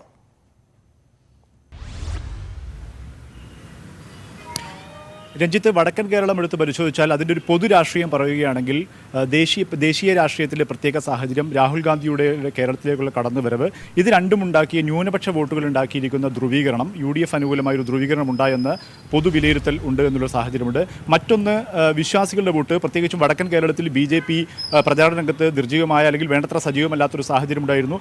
ഈ സാഹചര്യത്തിൽ വിശ്വാസികളുടെ വോട്ട് എങ്ങോട്ട് പോകും എന്നുള്ള സാഹചര്യം, അത് തങ്ങൾക്ക് ലഭിക്കുമെന്നുള്ളൊരു പ്രതീക്ഷയിലാണ് UDF എന്നുള്ളതാണ്. പക്ഷേ ഇത് രണ്ടിനെയും മറികടക്കുന്ന രീതിയിൽ സംഘടനാ മികവ് കൊണ്ട്, സംഘടനാ പ്രവർത്തനം കൊണ്ട് ചിട്ടയായ പ്രചരണം കാഴ്ചവെക്കാൻ കഴിഞ്ഞു എന്നുള്ളൊരു ആത്മവിശ്വാസമാണ് ഇടതുപക്ഷത്തിനുണ്ട് എന്നുള്ളൊരു സാഹചര്യം. പ്രത്യേകിച്ചും CPM ആ രീതിയിൽ കുറ്റമറ്റ രീതിയിലുള്ള മുൻകാലങ്ങളിലെല്ലാം അപേക്ഷിച്ച് സംഘടനാപരമായ എല്ലാ പിഴവുകളും പരിഹരിച്ചുകൊണ്ടുള്ള സ്ഥാനാർത്ഥി നിർണ്ണയവും പിന്നീടുള്ള പ്രചരണവും, ഈ രണ്ട് ഘടകങ്ങൾ UDFന് അനുകൂലമായി ഈ ഘടകങ്ങളെ തങ്ങളുടെ സംഘടനാ മികവ് കൊണ്ട് മറികടക്കാനാകുമെന്നൊരു പ്രതീക്ഷയിലാണ് ഈ ഇടതുപക്ഷവും CPM എല്ലാം ഉള്ളത് എന്നുള്ളതാണ്. മണ്ഡലങ്ങളെടുത്ത് പരിശോധിച്ച് നോക്കിയാൽ മലപ്പുറവും വയനാടുമാണ് ഏകപക്ഷീയമായി UDF ഒരു യാതൊരു ആശങ്കയുമില്ലാതെ വിജയിച്ചു പോകുമെന്ന് നമുക്ക് ഈ ഘട്ടത്തിൽ ഉറപ്പിക്കാവുന്ന രണ്ട് മണ്ഡലങ്ങളിലെന്നുള്ളത്. അതിൽ മലപ്പുറം PK കുഞ്ഞാലിക്കുട്ടി UDFിൻ്റെ സ്ഥാനാർത്ഥിയാണ്. 1,70,000 കഴിഞ്ഞ ഉപതെരഞ്ഞെടുപ്പിൽ PK കുഞ്ഞാലിക്കുട്ടിയുടെ ഭൂരിപക്ഷം. പക്ഷേ ഇത്തവണ PK കുഞ്ഞാലിക്കുട്ടിയുടെ ഭൂരിപക്ഷം എത്രത്തോളം ഉണ്ടാകുമോ എന്നുള്ളതാണ് ഏറ്റവും ആകാംക്ഷയോടുകൂടി ഉറ്റുനോക്കുന്നത്. കാരണം 1,00,000 താഴെയോളം ഭൂരിപക്ഷം PK കുഞ്ഞാലിക്കുട്ടിയുടെ ഭൂരിപക്ഷം താഴാനുള്ളൊരു സാഹചര്യമുണ്ട് എന്നൊരു അല്ലെങ്കിൽ ആ തരത്തിലുള്ള വിലയിരുത്തൽ ഇടതുപക്ഷത്തിൻ്റെ ഭാഗത്തു നിന്നുണ്ട്. 1,00,000 താഴെയായി ഈ കുഞ്ഞാലിക്കുട്ടിയുടെ ഭൂരിപക്ഷം കുറയ്ക്കുമെന്ന ഒരു ആത്മവിശ്വാസത്തിലാണ് ഇടതുപക്ഷം. അതിനോട് പ്രത്യേകിച്ചുള്ള കാരണം, കുഞ്ഞാലിക്കുട്ടിക്ക് വലിയ ഭൂരിപക്ഷം നൽകേണ്ടെന്ന് എക്കാലത്ത് മുസ്ലിം ലീഗിൻ്റെ വോട്ട് ബാങ്കായ സുന്നി EK വിഭാഗത്തിൻ്റെ ഒരു നിലപാട് ഉണ്ട് എന്നുള്ളത് തന്നെയാണ്. കഴിഞ്ഞ കാലങ്ങളിൽ ചർച്ചയായ മുത്തലാഖ് ഉൾപ്പെടെയുള്ള പാർലമെന്റിലെ PK കുഞ്ഞാലിക്കുട്ടിയുടെ ഇടപെടൽ ഉൾപ്പെടെയുള്ള കാര്യങ്ങൾ വെച്ച് കുഞ്ഞാലിക്കുട്ടിക്ക് വലിയ ഭൂരിപക്ഷം നൽകേണ്ടെന്നൊരു വിലയിരുത്തൽ EK വിഭാഗത്തിനകത്ത്, വലിയ മുസ്ലിം ലീഗിൻ്റെ വോട്ട് ബാങ്കായ EK വിഭാഗത്തിനകത്ത് തന്നെ ഉണ്ട് എന്നുള്ളത് ഒരു പ്രധാനപ്പെട്ട ഘടകമായി അവർ ചൂണ്ടിക്കാണിക്കുന്നു. ഒപ്പം SDPയുടെ സ്ഥാനാർത്ഥി അവിടെ കഴിഞ്ഞ തവണ 47,000 വോട്ട് നേടി SDP സ്ഥാനാർത്ഥി നേടിയിരുന്നു. SDPയുടെ സംസ്ഥാന പ്രസിഡന്റിനെ വരെ മത്സരിക്കുന്നു. മുസ്ലിം ലീഗിന് പോകേണ്ട ഈ വോട്ട് അവർ കൂടി പിടിക്കുമ്പോൾ കുഞ്ഞാലിക്കുട്ടിയുടെ ഭൂരിപക്ഷം കുറയും എന്നുള്ളൊരു ആശങ്ക മുസ്ലിം ലീഗ് കേന്ദ്രങ്ങളിലുണ്ട്. 1,00,000 താഴെ ഭൂരിപക്ഷം കുറയുകയാണെങ്കിൽ അത് വലിയൊരു തിരിച്ചടി മുസ്ലിം ലീഗിന് ഉണ്ടാകും എന്നുള്ളത് അവിടുത്തെ ഒരു സാഹചര്യം. ഒപ്പം VP സാനു വലിയ കൃത്യമായ രീതിയിലുള്ള, പ്രത്യേകിച്ചും യുവാക്കൾക്കിടയിൽ വലിയ പ്രചരണം നടത്തി എന്നുള്ളത് തന്നെയാണ്. തൊട്ടടുത്ത മണ്ഡലമായ പൊന്നാനിയിലേക്ക് പോയാൽ ആദ്യഘട്ടത്തിൽ ET മുഹമ്മദ് ബഷീറിന് വലിയ ആശങ്കയും തിരിച്ചടികളും ഉണ്ടാകുമെന്ന ഒരു ഭയമുണ്ടായിരുന്നു. പക്ഷേ പിന്നീട് അവർക്ക് മറികടക്കാൻ കഴിഞ്ഞു എന്നുള്ളൊരു പ്രതീക്ഷയിലാണുള്ളത്. പ്രത്യേകിച്ചും രാഹുൽ ഗാന്ധിയുടെ വരവോടുകൂടി, പ്രത്യേകിച്ചും അടുത്ത കാലത്തായി ET മുഹമ്മദ് ബഷീറിന് മുസ്ലിം ലീഗിനകത്ത് തന്നെ അണികൾക്കുള്ളിൽ ഉയർന്നിരുന്ന ചില അതൃപ്തി അവസാന ഘട്ടത്തിൽ അദ്ദേഹത്തിന് മറികടക്കാൻ കഴിഞ്ഞുള്ളൊരു പ്രതീക്ഷ. ഒപ്പം തന്നെ PV അൻവർ കോൺഗ്രസ് വോട്ടുകൾ കൂടുതലായി തനിക്ക് നേടാനാകുമെന്നൊരു കണക്കുകൂട്ടലുണ്ടായിരുന്നു. പക്ഷേ ആ തരത്തിൽ കോൺഗ്രസ് വോട്ടുകൾ പർച്ചേസ് ചെയ്യാൻ PV അൻവറിന് കഴിഞ്ഞില്ല എന്നൊരു വിലയിരുത്തൽ കൂടി. അതുകൊണ്ട് ആശങ്കപ്പെടുന്ന രീതിയിൽ പൊന്നാനി അപകടത്തിലേക്ക് പോകില്ല എന്നൊരു വിലയിരുത്തലാണ് മുസ്ലിം ലീഗ് കേന്ദ്രങ്ങൾക്കുള്ളത് എന്നുള്ളത് തന്നെയാണ്. പിന്നീട് വയനാട്ടിലേക്ക് വന്നാൽ ഞാൻ സൂചിപ്പിച്ചതുപോലെ 3,00,000 കവിഞ്ഞ ഭൂരിപക്ഷം ഉണ്ടാക്കുമെന്ന ഒരു അവകാശമാണ് UDFിനുള്ളത്. പ്രത്യേകിച്ച് രാഹുൽ ഗാന്ധി അവിടെ മത്സരിക്കുന്ന സമയത്ത് വലിയ രീതിയിലുള്ള പ്രചരണം. രാഹുൽ ഗാന്ധി തന്നെ നേരിട്ട് വന്നു, പ്രിയങ്ക ഗാന്ധി വന്നു, മുതിർന്ന കോൺഗ്രസ് നേതാക്കന്മാരെത്തി, പ്രചരണം നടത്തി. ആ ഒരു വികാരം രാഹുൽ തരംഗം വയനാട്ടിൽ അലയടിക്കുമെന്ന ഒരു പ്രതീക്ഷയാണുള്ളത്. പക്ഷേ CPI സ്ഥാനാർത്ഥിയാണ് മത്സരിക്കുന്നതിൽ കൂടി വളരെ കൃത്യമായ ഒരു സംഘടനാ മികവ് എടുത്തുകൊണ്ടുള്ള ചിട്ടായ ഒരു പ്രചരണമാണ് LDFിൻ്റെ ഭാഗത്തു നിന്ന് ഉണ്ടായത്. CPM തന്നെ പ്രചരണത്തിന് ചുക്കാൻ പിടിക്കുന്ന ഒരു സാഹചര്യം ഉണ്ടായി. അതുകൊണ്ട് വലിയ ഭൂരിപക്ഷത്തിലേക്ക് വയനാട് വിട്ടുകൊടുക്കില്ല, വലിയ ഭൂരിപക്ഷത്തിന് രാഹുൽ ഗാന്ധി ജയിച്ചു കയറുന്ന ഒരു സാഹചര്യം ഉണ്ടാകില്ല എന്നുള്ള ഒരു ആത്മവിശ്വാസം അവിടെ LDFും പുലർത്തുന്നു. ഒപ്പം തന്നെ തുഷാർ വെള്ളാപ്പള്ളി NDAയുടെ സ്ഥാനാർത്ഥി വലിയ രീതിയിലുള്ള പ്രചരണമുണ്ട്. പക്ഷേ അവസാന ഘട്ടത്തിൽ അദ്ദേഹത്തിന് BJPയുടെ മുതിർന്ന നേതാക്കന്മാർ ആരും മണ്ഡലത്തിൽ പ്രചരണത്തിൽ എത്താതിരുന്ന ഒരു സാഹചര്യം ഉണ്ടായിരുന്നു. അമിത്ഷാ ഉൾപ്പെടെയുള്ളവർ, സ്മൃതി ഇറാനി ഉൾപ്പെടെയുള്ളവർ എത്തുമെന്ന് അറിയിച്ചിരുന്നു. പക്ഷേ അത് എത്താതിരുന്നതിൻ്റെ നിരാശ NDA ക്യാമ്പുകളിൽ ഉണ്ട് എന്നുള്ള വസ്തുതയാണ്. പിന്നീട് കോഴിക്കോട് നോക്കിയാൽ കോഴിക്കോട് ഇത്തവണ അട്ടിമറിക്കാമെന്ന ശുഭപ്രതീക്ഷയിലാണ് ഇടതുപക്ഷം. മികവുറ്റ MK രാഘവൻ എന്ന സ്ഥാനാർത്ഥിയെ, അല്ലെങ്കിൽ LDFിൻ്റെ നിയമസഭാ തെരഞ്ഞെടുപ്പിനെ കണക്കുകൾ വെച്ച് നോക്കുകയാണെങ്കിൽ LDFിന് വലിയ ഭൂരിപക്ഷം ഉണ്ടാകേണ്ട മണ്ഡലം MK രാഘവൻ്റെ ഒരു വ്യക്തിപ്രഭാവത്തിന് മുകളിൽ 2 തവണ പിടിച്ചു കയറിയതാണ്. പക്ഷേ ഇത്തവണ ഈ ഇടതുപക്ഷം പ്രദീപ് കുമാർ എന്ന വലിയ സ്വീകാര്യനായ നിയമസഭാ സാമാജികനെ, അല്ലെങ്കിൽ നിയമസഭാ മണ്ഡലത്തിൽ സുപ്രധാനമായ വികസന കാൽവെപ്പുകൾ നടത്തിയ ഒരു സ്ഥാനാർത്ഥിയെ മത്സരത്തിലേക്ക് കൊണ്ടുവരികയും വലിയ മത്സരം കാഴ്ചവെക്കുകയും ചെയ്തു. ചിട്ടയായ സംഘടനാ പ്രവർത്തനം ഇവിടെ CPMൻ്റെ ഭാഗത്തു നിന്നുണ്ടായിരുന്നത്. കഴിഞ്ഞ 2 തവണയും സ്ഥാനാർത്ഥി നിർണ്ണയത്തിൽ അപാകതകളായിരുന്നു CPMന് തിരിച്ചടിയായിരുന്നത്. 2009 റിയാസും കഴിഞ്ഞ തവണ വിജയരാഘവനും. പക്ഷേ ഇത്തവണ പ്രദീപ് കുമാർ ആ കാര്യത്തിലെല്ലാം പരിഹരിക്കുന്ന രീതിയിൽ ഒരു സ്ഥാനാർത്ഥിത്വം ഉണ്ടായി. ആ രീതിയിൽ തന്നെ പ്രചരണ രംഗത്തും അവർക്ക് വലിയ രീതിയിൽ മുന്നോട്ട് പോകാൻ കഴിഞ്ഞു എന്നുള്ളതാണ്. പക്ഷേ അതിനിടയിലാണ് MK രാഘവൻ്റെ വ്യക്തിപ്രഭാവത്തിന് തിരിച്ചടിയാകുന്ന ഒളിക്യാമറ വിവാദമുണ്ടായത്. ഇത് അദ്ദേഹത്തിന് ഇടക്കാലത്ത് ആ വിവാദമുണ്ടായ സമയത്ത് വലിയ ചർച്ചയായെങ്കിൽ പോലും ഇടക്കാലത്ത് ഇടതുപക്ഷം വലിയ രീതിയിൽ പ്രചാരണ രംഗത്ത് അത് ഉപയോഗിച്ചിരുന്നു. പക്ഷേ ഈ കഴിഞ്ഞ ദിവസങ്ങളായി ഏറ്റവും ഒടുവിൽ ഇന്ന് അദ്ദേഹത്തിനെതിരെ കേസെടുക്കുകയും കൂടി കോഴിക്കോട് നടക്കാവ് പോലീസ് കേസെടുക്കുക കൂടി ചെയ്തതോടുകൂടി മണ്ഡലത്തിൽ ഇപ്പോഴും വീണ്ടും അത് സജീവ ചർച്ചാ തീർച്ചയായും കോഴിക്കോട് അടക്കം അത്തരം വിഷയങ്ങൾ ചർച്ചയാകുന്നു. അപ്രതീക്ഷിതമായ സംഭവങ്ങളൊക്കെ ചർച്ചയ്ക്ക് വരുന്ന പശ്ചാത്തലവും സാഹചര്യവും പല മണ്ഡലങ്ങളിലുമുണ്ട്. ഏതായാലും കേരളം നാളെ വിധി എഴുതുകയാണ്. പ്രധാനപ്പെട്ട 20 മണ്ഡലങ്ങളിൽ നിർണായകമായ പോരാട്ടം നടന്ന മണ്ഡലങ്ങളിലേക്ക് വോട്ടർമാർ രാവിലെ 7 മണി മുതൽ എത്തി തുടങ്ങും. വിശദാംശങ്ങളാണ് ഞങ്ങളുടെ പ്രതിനിധികൾ ഏറ്റവും പുതുതായി നൽകിയത്. കിരൺ ബാബു, മുഹമ്മദ് ഷഹീദ്, ഒപ്പം ഡാനി പോൾ എന്നിവർ കൃത്യമായ വിശകലനം നടത്തുകയുണ്ടായി. ഒരു വോട്ടെടുപ്പിന് ഇനി മണിക്കൂറുകൾ മാത്രം. വോട്ടെടുപ്പിന്റെ ഒരുക്കങ്ങളെക്കുറിച്ച് വിശദീകരിക്കാൻ chief electoral officer Tikaram Meena തന്നെ വോട്ട് ഇന്ത്യ വോട്ടിനൊപ്പം ചേരുകയാണ് തത്സമയം.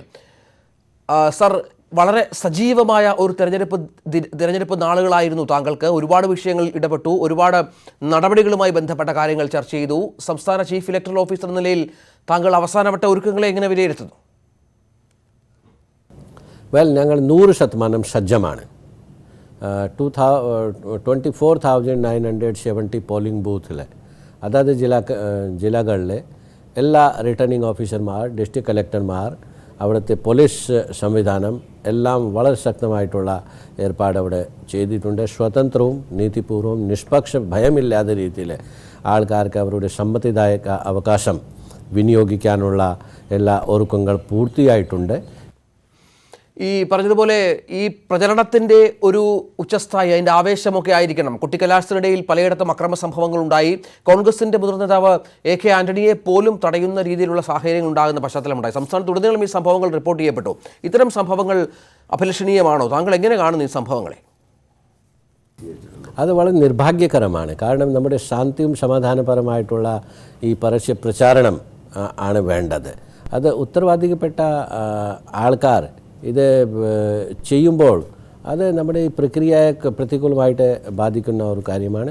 പരാതി കിട്ടിയാൽ അത് അന്വേഷിച്ച് ഞങ്ങൾ തീർച്ചയായിട്ടും ഇതിൽ നിയമപരമായിട്ടുള്ള നടപടികൾ എടുക്കാം. ഈ കള്ളവോട്ടുമായി ബന്ധപ്പെട്ട് നിരവധി ആരോപണങ്ങൾ ഉയർന്നു വന്നിരുന്നുവല്ലോ. ഇപ്പോൾ അവസാനമായി ആറ്റിങ്ങിലടക്കം ഇരട്ട വോട്ടടക്കം ഉണ്ട് എന്ന രീതിയിൽ ആക്ഷേപമുണ്ട്. അത് പരിശോധിക്കുമെന്ന് ജില്ലാ വരണാധികാരി പറഞ്ഞിട്ടുമുണ്ട്. പല മണ്ഡലങ്ങളിലും ഇത്തരത്തിൽ ബോധപൂർവമായ ശ്രമമുണ്ട് എന്ന ആരോപണം പല തെരഞ്ഞെടുപ്പുകളിലും ഉയരാറുമുണ്ട്. അത്തരത്തിലുള്ള ശ്രമങ്ങളെ തടയാൻ, പൂർണ്ണമായും ഇല്ലാതാക്കാൻ എന്തൊക്കെ കൂടുതലായി നടപടികൾ സ്വീകരിച്ചിരിക്കുന്നു ഈ തെരഞ്ഞെടുപ്പിൽ? കള്ളവോട്ട് ആരും ചെയ്താൽ അത് തീർച്ചയായിട്ടും വളരെ ശക്തമായിട്ടുള്ള നടപടികൾ വരും. അതിൻ്റെ നിയമമുണ്ട്. ആരെങ്കിലും അത് ശ്രമിച്ചാൽ നിയമപരമായിട്ട് അവിടെ പ്രിസൈഡിംഗ് ഓഫീസർ, പോളിംഗ് ഓഫീസർമാർക്ക് ഈ ആളെ കണ്ടുപിടിച്ചാൽ അവർ പോലീസിനെ ഏൽപ്പിക്കേണ്ടതാണ്. ഈ കാര്യത്തിൽ എല്ലാ പൊളിറ്റിക്കൽ പാർട്ടീസിൻ്റെ പോളിംഗ് ഏജൻറ്റ്സ് തന്നെ കൂടി പോളിംഗ് സ്റ്റേഷൻ്റെ ഉള്ളിൽ ഇരിക്കുന്നുണ്ട്. അവരും കൂടുതൽ ഇതിൻ്റെ ജാഗ്രത കാണിക്കേണ്ടതാണ്. അവരും പോളിംഗ് ഓഫീസർമാരെ സഹായിക്കണം. ആരെങ്കിലും അങ്ങനെ ശ്രമിച്ചാൽ അത് തികച്ചും നിയമവിരുദ്ധമാണ്, ഒരു കുറ്റമാണ്. അതുകൊണ്ട് ആരും ശ്രമിക്കരുത്. കാരണം എത്തിക്കൽ വോട്ടിംഗ് ആയിരിക്കണം. നിങ്ങൾ ഒരു പ്രാവശ്യം വോട്ട് ചെയ്താൽ രണ്ടാമത്തെ പ്രാവശ്യം യാതൊരു കാരണവശാൽ വോട്ട് ചെയ്യാൻ ശ്രമിക്കരുത്. കാരണം ഞങ്ങളത് വളരെ ശക്തമായിട്ട് നടപടിയെടുക്കാൻ പോവുകയാണ് ഇത്തരത്തിലുള്ള ആൾക്കാർക്കെതിരായിട്ട്. മുഖം നോക്കാതെ ധീരതയോടെ താങ്കൾ നടപടിയെടുത്ത ഒരുപാട് വിഷയങ്ങളുണ്ടായിരുന്നു. അതിലൊന്നാണ് ശ്രീധരൻ പിള്ളയ്ക്കെതിരെ താങ്കൾ സ്വീകരിച്ച നടപടി. പക്ഷേ ആ വിഷയത്തിൽ ശ്രീധരൻ പിള്ള മാപ്പ് പറഞ്ഞുവെന്നും ഇല്ലെന്നതുമടക്കമുള്ള ചില വിവാദങ്ങൾ ഉയർന്നിരുന്നു. നിയമ നടപടിക്ക് ഒരുങ്ങുമെന്ന് ശ്രീധരൻ പിള്ളയും പറഞ്ഞിരുന്നു. എന്താണ് ഇതിൻ്റെ വാസ്തവം? ഇതിനെക്കുറിച്ച് ഞാൻ വേറെ ഒന്നും കമൻറ്റ് ചെയ്യാനിപ്പോൾ ഉദ്ദേശിക്കുന്നില്ല. ശ്രീധരൻ പിള്ളയോട് എനിക്ക് നല്ല ബഹുമാനമുണ്ട്. ഈ പ്രചരണ സമയത്ത് അദ്ദേഹം എന്തൊക്കെ പറഞ്ഞു, ഞാൻ എന്തൊക്കെ പറഞ്ഞു, അതിൻ്റെ ഒരു ഭാഗമായിട്ടാണ് അത് കണക്കാക്കേണ്ടത്. ഇത് കൂടുതൽ വിവാദം ആക്കേണ്ടത് ഇല്ല. I have high respect for him and he should take it like that. He should not take it personally, because as a chief electoral officer എന്തെങ്കിലും ഒരു ഈ സ്ഥാപനത്തെപ്പറ്റി, ഈ ഭരണഘടനാ സംവിധാനത്തെപ്പറ്റി, ഭരണഘടനാ ഈ സ്ഥാപനത്തെപ്പറ്റി ആരെങ്കിലും എന്തെങ്കിലും പറയുമ്പോൾ ഇതിൻ്റെ ഒരു അന്തഃസത്ത, ഇതിൻ്റെ ഒരു ഡിഗ്നിറ്റി, ഇതിൻ്റെ ഒരു ബഹുമാനം, ഇതിൻ്റെ ഒരു പ്രസ്റ്റീജ് കാത്തു സൂക്ഷിക്കാനുള്ള ഉത്തരവാദിത്വം എനിക്കാണ് ഉള്ളത്. അപ്പോൾ ആരെങ്കിലും ഒരു പ്രതികൂലമായിട്ട് എന്തെങ്കിലും രീതിയിൽ ഇതിൻ്റെ പേര് ചീത്താക്കാൻ ശ്രമിച്ചാലും എന്തെങ്കിലും അഡ്വേഴ്സായിട്ട് പറയുമ്പോൾ ഇതിൻ്റെ വിശ്വസനീയത ചോദ്യം ചെയ്യുമ്പോൾ അതിൻ്റെ വിശ്വസനീയത കാത്തു സൂക്ഷിക്കാനുള്ള ഒരു കടമയാണ് എനിക്ക്. ആ രീതിയിലാണ് ഇത് കാണുന്നത്. എനിക്ക് പ്രതികരിക്കാതെ ഇരിക്കാൻ ഇവിടെ നിശബ്ദനായിട്ട് പറ്റത്തില്ല. ബഹുമാനപ്പെട്ട സുപ്രീം കോടതി തന്നെ ഈ കാര്യത്തിൽ വളരെ ശക്തമായിട്ട് ഇലക്ഷൻ കമ്മീഷനോട് പറഞ്ഞിട്ടുണ്ട്. നിങ്ങൾക്ക് നിശബ്ദനായിട്ട് ഇരിക്കാൻ പാടില്ല. നിങ്ങൾക്ക് എല്ലാ പവേഴ്സ് ഉണ്ട്. ആരെങ്കിലും എന്തെങ്കിലും രീതിയിൽ ചെയ്താൽ തീർച്ചയായിട്ടും ഏത് പാർട്ടിൻ്റെ ആയാലും, മിസ്റ്റർ പിള്ളായിൻ്റെ കാര്യത്തിലില്ല ഞാൻ പറഞ്ഞത്, ഏത് പാർട്ടിൻ്റെ ആളാണെങ്കിലും എനിക്കത് പ്രതികരിക്കാതിരിക്കാൻ പറ്റത്തില്ല.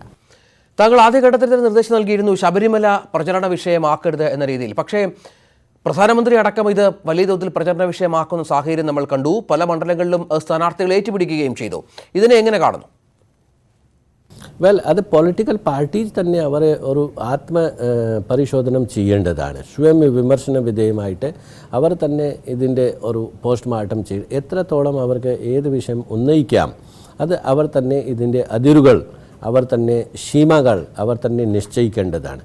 ഞാൻ പറഞ്ഞിട്ടുള്ളത് മാതൃക പെരുമാറ്റച്ചട്ടത്തിൽ പറഞ്ഞിട്ടുള്ള കാര്യങ്ങൾ മാത്രമാണ്. ദൈവത്തിൻ്റെ പേരിൽ, ജാതിൻ്റെ പേരിൽ, സമുദായത്തിൻ്റെ പേരിൽ, ഒരു അമ്പലത്തിൻ്റെ പേരിൽ വോട്ട് അപ്പീൽ ചെയ്യാൻ പാടില്ല.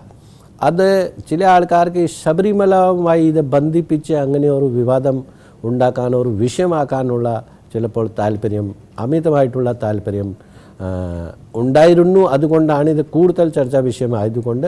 അല്ലെങ്കിൽ ശബരിമലയെപ്പറ്റി വിഷയങ്ങൾ എപ്പോഴും ചർച്ച ചെയ്യാം, അത് എപ്പോഴും ഞാൻ വിലക്കാൻ ഞാൻ ആഗ്രഹിക്കുന്നില്ല.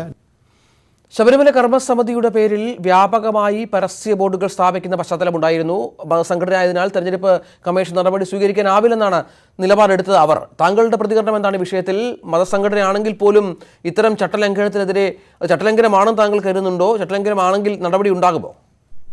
അവരെ അധികാര പരിധിയിൽ വരില്ല എന്ന് പറയുന്നത് അത് തെറ്റാണ്. നടപടി എടുക്കാൻ പാടില്ല എന്നുമില്ല. പക്ഷേ ഒരു സാമൂഹ്യ സാംസ്കാരിക ഒരു സംഘമാണ് അവരുടെ ഉള്ളത്. അവർ ഈ ബോർഡൊക്കെ വെച്ചത് എനിക്കൊന്നും അറിയില്ല ഇതിനെപ്പറ്റി. എങ്ങനെയാണ് ബോർഡ് വെച്ചത്, എപ്പോഴാണ് വെച്ചത്, ആരുടെ സമ്മതം കൊണ്ടാണ് വെച്ചത്. അവർ തന്നെ ഒരു ദിവസം ഇവിടെ വന്ന് എന്നോട് ഇങ്ങനെ പറഞ്ഞു, രാത്രിയിൽ ആരെങ്കിലും ഞങ്ങളുടെ ബോർഡ് നീക്കിയതാണ്. അപ്പോൾ ഞാൻ അവരോട് ചോദിച്ചു, ഏത് ബോർഡ്, എവിടുത്തെ ബോർഡ്, എവിടെ വെച്ചു, നിങ്ങൾ എങ്ങനെ വെച്ചു, അത് ആരുടെ പെർമിഷനാണ് വാങ്ങിച്ചത്, എനിക്കൊന്നും അറിയില്ല. നിങ്ങളൊന്ന് കാരണം ജില്ലയുടെ ഒരു കാര്യമാണിത്. ചീഫ് ഇലക്ടറൽ ഓഫീസർ ഒരു ജില്ലയുടെ അധികാരിയില്ല. തിരുവനന്തപുരം ജില്ലയിലെ റിട്ടേണിംഗ് ഓഫീസർ, ഡിസ്ട്രിക്ട് ഇലക്ഷൻ ഓഫീസറുടെ കാര്യപരിധിയിൽ വരുന്ന ഒരു കാര്യമാണ്. അപ്പോൾ ചിലപ്പോൾ ഈ ഫ്ലൈയിങ് സ്ക്വാഡ് അവർ മാറ്റിയിട്ടുണ്ടാവും, പോലീസ് ഉദ്യോഗസ്ഥർ മാറ്റിയിട്ടുണ്ടാവും, ലോക്കൽ ബോഡീസിൻ്റെ ആൾക്കാർ മാറ്റിയിട്ടുണ്ടാവും. അപ്പോൾ അവിടെ പോയി നിങ്ങൾ അന്വേഷിക്കണം എന്നാണ് ഞാൻ അവരെ ഉപദേശിച്ചത്. സമാനമായ രീതിയിൽ LDF കൺവീനർക്കെതിരെ ഒരു പരാതി ഉയരുകയുണ്ടായല്ലോ. സ്ത്രീവിരുദ്ധ പരാമർശവുമായി ബന്ധപ്പെട്ട് അവിടുത്തെ UDF സ്ഥാനാർത്ഥി, ആലത്തൂരിലെ UDF സ്ഥാനാർത്ഥി പരാതി നൽകി. പക്ഷേ അതിൽ കാര്യമായ നടപടി ഉണ്ടായില്ല എന്ന പരാതിയാണ് അവർക്കുള്ളത്. ഇടതുമുന്നണിയായി ചേർന്ന് നിൽക്കുന്നതിനാലാണ് നടപടി ഒരു താക്കീതിൽ ഒതുക്കിയത് എന്ന ആക്ഷേപം വ്യാപകമായി അവർ ഉന്നയിക്കുന്നുമുണ്ട്. അതിനോടുള്ള പ്രതികരണം എന്താണ്? തീർച്ചയായിട്ടും ഇല്ല. വളരെ ശക്തമായിട്ടുള്ള ഓർഡറാണ് ഞാൻ ഇതിൽ ഇറക്കിയിട്ടുള്ളത്. അതിൽ പറഞ്ഞിട്ടുള്ളത് അദ്ദേഹം ആവർത്തിച്ചാൽ തീർച്ചയായിട്ടും FIR അതിൽ ഉണ്ടാവും. ഇതിന് മുൻപ് അങ്ങനെയുള്ള ഒരു ശക്തമായിട്ടുള്ള നടപടി നേരത്തെ ഉണ്ടായിട്ടില്ല. നിങ്ങൾ എന്നോടിപ്പോൾ അത് നോക്കിയിട്ട് പറഞ്ഞാൽ മതി. ആദ്യമായിട്ടാണ് ഇത്രയും ശക്തമായിട്ടുള്ള നടപടി ഞാൻ എടുത്തത്. സ്ത്രീകൾക്ക് എതിരായിട്ട് ആരെങ്കിലും എന്തെങ്കിലും ചെയ്താൽ അത് തീർച്ചയായിട്ടും അത് ഒരു ഇതിലെ ഒരു ക്ഷമ കാണിക്കേണ്ടതില്ല. വളരെ ശക്തമായിട്ട് നിലപാടാണ് ഞങ്ങൾ എടുത്തത്. അതനുസരിച്ചാണ് നടപടിയെടുത്തത്. രാജ്യത്തെ ലോകത്ത് തന്നെ ഏറ്റവും വലിയ ജനാധിപത്യ രാജ്യത്തെ തെരഞ്ഞെടുപ്പ് എന്ന് പറയുമ്പോൾ അത് വലിയ തോതിൽ പണച്ചിലവുള്ളൊരു കാര്യമാണ്. ഏറ്റവും കൂടുതൽ പണം ചെലവഴിക്കപ്പെടുന്നു എന്ന രീതിയിൽ കാര്യങ്ങൾ നേരത്തെ പുറത്തു വരികയും ചെയ്തിരുന്നു. ഇത്തവണ ലോക്സഭാ തെരഞ്ഞെടുപ്പിനായി കമ്മീഷൻ കേരളത്തിൽ എത്ര രൂപയാണ് ചിലവഴിക്കുക? അതിൻ്റെ വിശദാംശങ്ങൾ നൽകാൻ താങ്കൾക്ക് സാധിക്കുമോ? അത് ഇപ്പോൾ ഈ എത്ര ആൾക്കാർ ഇതിൻ്റെ പരസ്യം കൊടുത്തിട്ടുണ്ട്, എത്ര ആൾക്കാർ വെളിപ്പെടുത്തിയിട്ടുണ്ട്, ഇതിൻ്റെ മുഴുവൻ വിവരങ്ങൾ ഇപ്പോൾ ഇലക്ഷൻ കഴിഞ്ഞിട്ട് ഞങ്ങൾ ശേഖരിക്കും. കൂടാതെ എല്ലാ പൊളിറ്റിക്കൽ പാർട്ടി ഇവർ ചെയ്തിട്ടുള്ള പരസ്യത്തിൻ്റെ എല്ലാ രേഖകൾ എനിക്ക് ഒരു മാസത്തിനുള്ളിൽ എനിക്ക് ചീഫ് ഇലക്ടറൽ ഓഫീസറിൻ്റെ മുൻപിൽ സ്ഥാനാർത്ഥികളുടെ ക്രിമിനൽ കേസുകളുമായി ബന്ധപ്പെട്ട് പത്രദൃശ്യ മാധ്യമങ്ങളിൽ പരസ്യം നൽകണമെന്ന വ്യവസ്ഥ എല്ലാ സ്ഥാനാർത്ഥികളും പാലിച്ചോ? അഥവാ പാലിച്ചില്ലെങ്കിൽ അതിനുള്ള നടപടികൾ ഭാവിയിൽ എന്താകും? വിവരങ്ങൾ വെളിപ്പെടുത്തിയില്ലെന്ന് കണ്ടെത്തിയാൽ എന്തെങ്കിലും തരത്തിലുള്ള നടപടികൾ ഉണ്ടാകുമോ തെരഞ്ഞെടുപ്പിന് ശേഷമെങ്കിലും? അത് ഇപ്പോൾ ഈ എത്ര ആൾക്കാർ ഇതിൻ്റെ പരസ്യം കൊടുത്തിട്ടുണ്ട്, എത്ര ആൾക്കാർ വെളിപ്പെടുത്തിയിട്ടുണ്ട്, ഇതിൻ്റെ മുഴുവൻ വിവരങ്ങൾ ഇപ്പോൾ ഇലക്ഷൻ കഴിഞ്ഞിട്ട് ഞങ്ങൾ ശേഖരിക്കും. കൂടാതെ എല്ലാ പൊളിറ്റിക്കൽ പാർട്ടി ഇവർ ചെയ്തിട്ടുള്ള പരസ്യത്തിൻ്റെ എല്ലാ രേഖകൾ എനിക്ക് ഒരു മാസത്തിനുള്ളിൽ എനിക്ക് ചീഫ് ഇലക്ടറൽ ഓഫീസറിൻ്റെ മുൻപിൽ ഹാജരാക്കേണ്ടതാണ്. ആ ഘട്ടത്തിൽ പരിശോധിക്കാം ഇവർ ചെയ്തിട്ടുണ്ടോ ചെയ്തിട്ടില്ല എന്ന്. ചെയ്തിട്ടില്ലെങ്കിൽ ഇതിൻ്റെ ഒരു മുഴുവൻ റിപ്പോർട്ട് ഇലക്ഷൻ കമ്മീഷനിലേക്ക് പോകും. കൂടാതെ ബഹുമാനപ്പെട്ട സുപ്രീം കോടതിയുടെ ഓർഡർ പ്രകാരമാണ് ഈ ക്രിമിനൽ കേസുകളുടെ വെളിപ്പെടുത്തൽ ഉള്ള ഒരു ഡയറക്ഷൻ. അപ്പോൾ ബഹുമാനപ്പെട്ട സുപ്രീം കോടതി തന്നെ ഇത് വീക്ഷിക്കും. അതിൻ്റെ എന്ത് നടപടിയാണ് വരാൻ പോകുന്നത് അത് ഇലക്ഷൻ കഴിഞ്ഞിട്ട് മാത്രമേ നമുക്ക് മനസ്സിലാക്കുവാൻ സാധിക്കും. മുഖ്യ തെരഞ്ഞെടുപ്പ് കമ്മീഷണർ ടിക്കാറാം മീണയാണ് ന്യൂസ് 18നോട് സംസാരിച്ചത്. തെരഞ്ഞെടുപ്പുമായി ബന്ധപ്പെട്ട വിഷയം. കേരളം ഉൾപ്പെടെ 13 സംസ്ഥാനങ്ങളിലും 2 കേന്ദ്രഭരണ പ്രദേശങ്ങളിലുമാണ് നാളെ വോട്ടെടുപ്പ്. തെരഞ്ഞെടുപ്പ് മാറ്റിവെച്ച തമിഴ്നാട്ടിലെ വെല്ലൂർ ഒഴികെ ദക്ഷിണേന്ത്യയിലെ എല്ലാ മണ്ഡലങ്ങളിലും നാളെ വോട്ടെടുപ്പ് പൂർത്തിയാകും. ഗുജറാത്തിലെയും ഗോവയിലെയും മുഴുവൻ മണ്ഡലങ്ങളും നാളെ വിധിയെഴുതും. 7 ഘട്ടമായി നടക്കുന്ന ലോക്സഭാ തെരഞ്ഞെടുപ്പിൽ ഏറ്റവും കൂടുതൽ മണ്ഡലങ്ങൾ വിധിയെഴുതുന്നത് നാളെയാണ്. 13 സംസ്ഥാനങ്ങളിലെയും 2 കേന്ദ്രഭരണ പ്രദേശങ്ങളിലെയും 116 മണ്ഡലങ്ങളിൽ വോട്ടെടുപ്പ് നടക്കും. കേരളത്തിനു പുറമെ ഗുജറാത്തിലെയും ഗോവയിലെയും മുഴുവൻ മണ്ഡലങ്ങളിലും തെരഞ്ഞെടുപ്പ് പൂർത്തിയാകും. കർണാടകയിലെയും മഹാരാഷ്ട്രയിലെയും 14 മണ്ഡലങ്ങളിൽ വീതമാണ് വോട്ടെടുപ്പ്. ഉത്തർപ്രദേശിലെ 10ഉം ഛത്തീസ്ഗഡിലെ 7ഉം ഒഡീഷയിലെ 6 മണ്ഡലങ്ങളിൽ വോട്ടെടുപ്പ് നടക്കും. 2ാം ഘട്ടത്തിൽ വ്യാപകാക്രമണം നടന്ന പശ്ചിമബംഗാളിലെ 5 മണ്ഡലങ്ങളിലും നാളെ വോട്ടെടുപ്പുണ്ട്. 2ാം ഘട്ടത്തിൽ വോട്ടെടുപ്പ് മാറ്റിവെച്ച ത്രിപുര ഈസ്റ്റിലും കേന്ദ്രഭരണ പ്രദേശങ്ങളായ ദാമൻ ദിയു, ദാദ്ര നഗർ ഹവേലി എന്നിവിടങ്ങളിലും നാളെയാണ് വോട്ടെടുപ്പ്.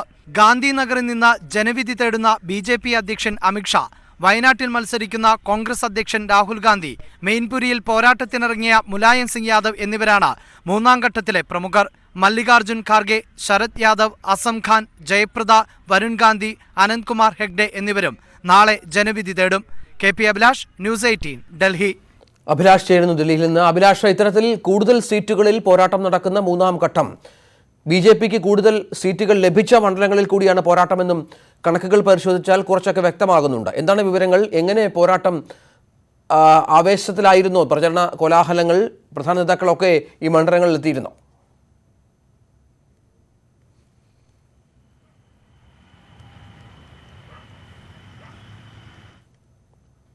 അഭിലാഷ് കേൾക്കാമോ? കേരളം ഉൾപ്പെടെ 15 സംസ്ഥാനങ്ങൾ കേന്ദ്രഭരണ പ്രദേശങ്ങൾ 2 കേന്ദ്രഭരണ പ്രദേശങ്ങൾ ഉൾപ്പെടെ 15 സംസ്ഥാനങ്ങൾ നാളെ വിധിയെഴുതുന്ന പശ്ചാത്തലമുണ്ട്. മൂന്നാം ഘട്ടം എന്ന് പറയുമ്പോൾ ഏറ്റവും കൂടുതൽ സീറ്റുകൾ തിരഞ്ഞെടുപ്പ് നടക്കുന്ന ഒരു ഘട്ടം കൂടിയാണ്. ഇത്തരത്തിൽ കേരളത്തിലും തമിഴ്നാട്ടിലും കർണാടകയിലും അടക്കമുള്ള പോരാട്ടം നാളെ നടക്കുന്ന പശ്ചാത്തലമുണ്ട്. ഇത്തരത്തിൽ വലിയ തോതിൽ മത്സരം നടക്കുന്ന പ്രധാന കേന്ദ്രങ്ങളുമുണ്ട്. അമിത്ഷായും രാഹുൽ ഗാന്ധിയുമൊക്കെ ജനവിധി തേടുന്നു എന്ന പ്രത്യേകതയുമുണ്ട്. നാളത്തെ തെരഞ്ഞെടുപ്പിൽ ഗാന്ധിനഗറിൽ അമിത്ഷാ ജനവിധി തേടുമ്പോൾ രാഹുൽ ഗാന്ധി ഇവിടെ വയനാട്ടിൽ നിന്ന് മത്സരിക്കുന്ന പ്രത്യേകതയും നാളത്തെ തെരഞ്ഞെടുപ്പിനുണ്ട്. അഭിലാഷ് അല്പസമയത്തിനകം ചേരും എന്ന് കരുതാം. അഭിലാഷ്, പറയാം.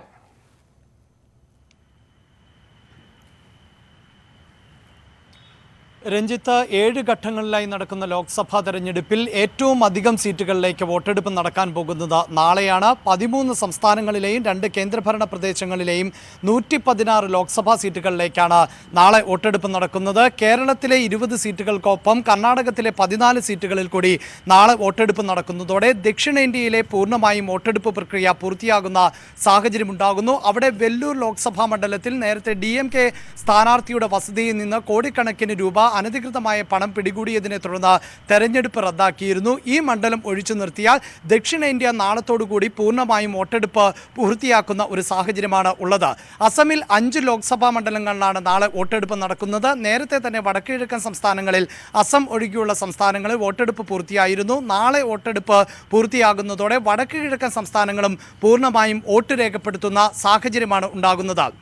മൂന്നാം ഘട്ടത്തിൽ ഏറ്റവും അധികം സീറ്റുകളിലേക്ക് വോട്ടെടുപ്പ് നടക്കുന്നത് ഗുജറാത്തിലാണ്. 26 സീറ്റുകളിൽ ഗുജറാത്തിൽ വോട്ടെടുപ്പ് നടക്കുന്നു. ഛത്തീസ്ഗഡിൽ 7 സീറ്റുകളിൽ വോട്ടെടുപ്പ് നടക്കുന്നു. ഗോവയിൽ 2 സീറ്റുകളിലും വോട്ടെടുപ്പ് നടക്കുന്നു. ഈ സംസ്ഥാനങ്ങളിലും നാളെ കൊണ്ട് തെരഞ്ഞെടുപ്പ് പൂർത്തിയാകുന്ന ഒരു സാഹചര്യമാണ് ഉണ്ടാകുന്നത്.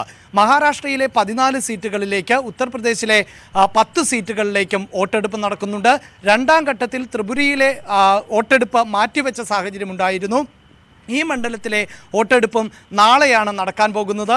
മൂന്നാം ഘട്ടത്തിൽ ജനവിധി തേടുന്ന പ്രമുഖരിൽ ഏറ്റവും പ്രധാനപ്പെട്ടത് രാഹുൽ ഗാന്ധി തന്നെയാണ്. കോൺഗ്രസ് അധ്യക്ഷൻ രാഹുൽ ഗാന്ധി കേരളത്തിലെ വയനാട് മണ്ഡലത്തിൽ നിന്ന് ജനവിധി തേടുമ്പോൾ BJPയുടെ ദേശീയ അധ്യക്ഷൻ അമിത്ഷാ ഗാന്ധിനഗറിലാണ് ഇത്തവണ പോരാട്ടത്തിനിറങ്ങുന്നത്. നാളെ അദ്ദേഹം ജനവിധി തേടുന്നു. ഒപ്പം മെയിൻപുരിയിലെ മത്സരാർത്ഥിയെ സംബന്ധിച്ചും എടുത്തു പറയേണ്ടതുണ്ട്. മുലായം സിംഗ് യാദവ് പോരാട്ടത്തിനിറങ്ങുമ്പോൾ 1/4 നൂറ്റാണ്ട് നീണ്ട രാഷ്ട്രീയ വൈര്യം മറന്നുകൊണ്ട് മായാവതി മുലായത്തിന് വേണ്ടി വോട്ട് ചോദിച്ച മണ്ഡലവും നാളെയാണ് ജനവിധി തേടാൻ പോകുന്നത്. അതോടൊപ്പം തന്നെ സുപ്രിയ സുലെ, വരുൺ ഗാന്ധി, മല്ലികാർജുൻ ഖാർഗെ, അസം ഖാൻ, ജയപ്രദ ഉൾപ്പെടെയുള്ള നിരവധി ആളുകളും നിരവധി പ്രമുഖരും നാളെ മൂന്നാം ഘട്ടത്തിലാണ് ജനവിധി തേടുന്നത്. അങ്ങനെ പ്രമുഖരായ സ്ഥാനാർത്ഥികൾ, പ്രമുഖമായ മണ്ഡലങ്ങൾ, രാജ്യം ഉറ്റുനോക്കുന്ന തെരഞ്ഞെടുപ്പിൽ ഏറ്റവും പ്രധാനപ്പെട്ടതായി കേരളത്തിലടക്കം CPIM നേതൃത്വം നൽകുന്ന ഇടതുമുന്നണി എത്ര സീറ്റുകൾ നേടും, രാഹുൽ ഗാന്ധിയുടെ സ്ഥാനാർത്ഥിത്വം കൊണ്ട് കോൺഗ്രസിന് പ്രധാനപ്പെട്ടതായി മാറുന്നു, BJP അധ്യക്ഷൻ ഉൾപ്പെടെയുള്ളവർ മഹാരാഷ്ട്രയിലും മറ്റുമായി എത്ര സീറ്റുകൾ നേടും എന്നത് BJPക്ക് പ്രധാനപ്പെട്ടതായി മാറുന്നു. ഒപ്പം വലിയ പ്രധാനപ്പെട്ട ഒരു മത്സരത്തിന് നാളെ കളമൊരുങ്ങുകയാണ്. ഗുജറാത്തിലെ 26 ലോക്സഭാ മണ്ഡലങ്ങളും നാളെ വിധി എഴുതുകയാണ്. കഴിഞ്ഞ തവണ മുഴുവൻ സീറ്റിൽ ജയിച്ച മോദി തരംഗത്തിന് ശക്തി പകർന്നെങ്കിൽ ഇത്തവണ ശക്തമായ വെല്ലുവിളിയാണ് മിക്ക മണ്ഡലങ്ങളിലും കോൺഗ്രസ് ഉയർത്തുന്നത്.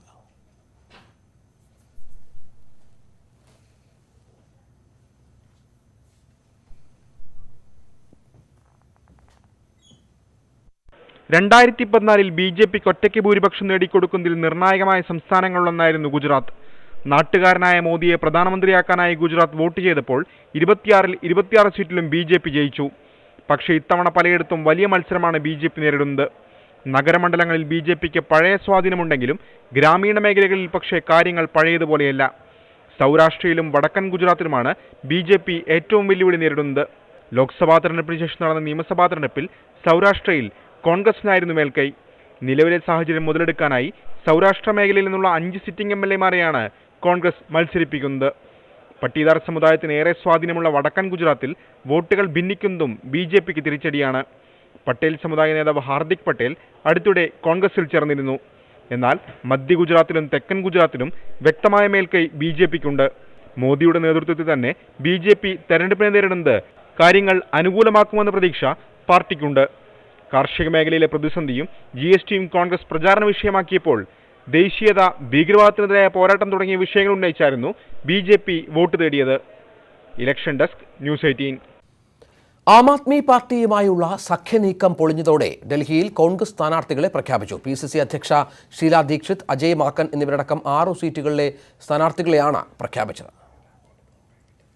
മാസങ്ങൾ നീണ്ട സഖ്യചർച്ചകൾ പരാജയപ്പെട്ടതിനെ തുടർന്ന് AAP കഴിഞ്ഞ ദിവസം സ്ഥാനാർത്ഥികളെ പ്രഖ്യാപിച്ച് നാമനിർദ്ദേശ പത്രിക സമർപ്പിച്ചിരുന്നു. ഇതിന് പിന്നാലെയാണ് കോൺഗ്രസ് 6 മണ്ഡലങ്ങളിലെ സ്ഥാനാർത്ഥികളെ പ്രഖ്യാപിച്ചത്.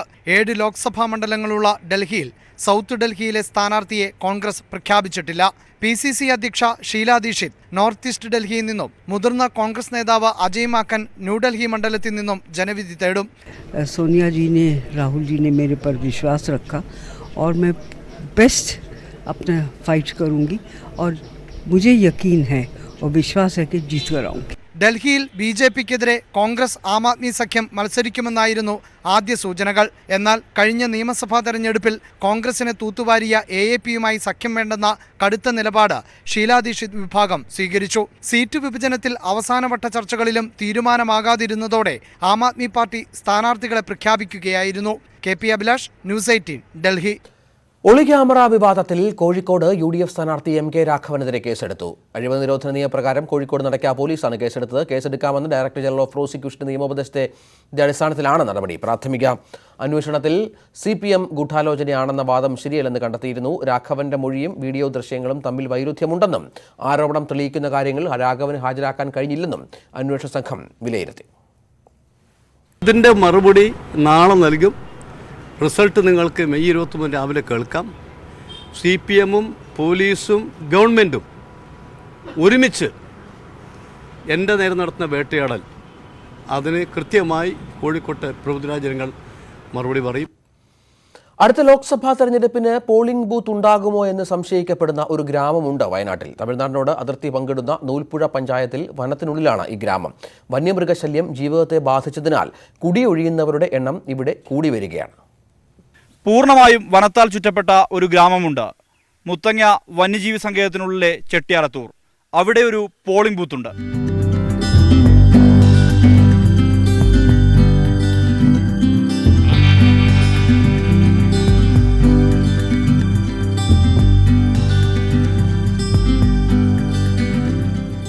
ചെട്ടിയാലത്തൂരിലേക്ക് ഞങ്ങളെ സ്വാഗതം ചെയ്തത് ആളൊഴിഞ്ഞ വീടുകളാണ്.